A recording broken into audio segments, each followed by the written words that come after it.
49 নং মাঝিরকান্দা মডেল সরকারি প্রাথমিক বিদ্যালয় কর্তৃক আয়োজিত প্রাথমিক শিক্ষা পদক প্রতিযোগিতা 2025-এর পুরস্কার বিতরণ এবং বসন্ত উৎসবের তার জন্য অনুপ্রাণিত হয়েছি। অভিভাবকদের, শিক্ষার্থীদের, অভিভাবকদের, এলাকাবাসীর একটা চাহিদা ছিল আমার কাছে যে আমি জানি এমন একটা উৎসব করি যেটা নবাবগঞ্জের মধ্যে একটু অন্যরকম ভিন্নতার স্বাদ থাকে, ছোঁয়া থাকে। কারণ বসন্ত উৎসব এর সাথে এখানে থাকবে বিভিন্ন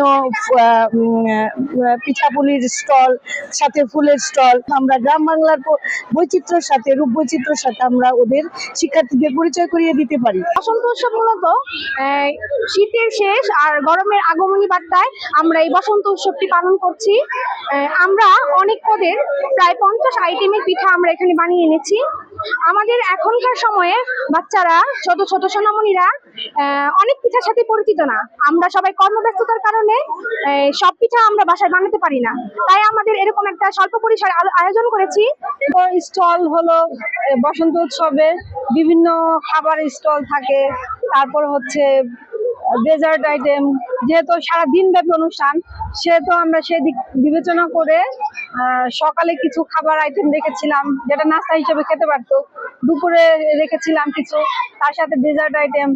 তার সাথে আমরা বইয়ের একটা স্টল রেখেছিলাম যেন বাচ্চারা ঘুরতে ঘুরতে এসব বইগুলিও দেখে, পর্যবেক্ষণ করে এবং তাদের সৃজনশীলতা বিকাশে যেন তারা আমাদের এই দেশ তথা আমাদের এই গ্রামকে সারা বিশ্বের দরবারে রিপ্রেজেন্ট করতে পারে, যাতে বাচ্চারা সকল পিঠার সাথে পরিচিত হতে পারে এবং কিছুটা হলেও তাদের এই পিঠা যে নবান্নর যে একটা পিঠা ওই সম্পর্কে তারা ধারণা পেতে পারে।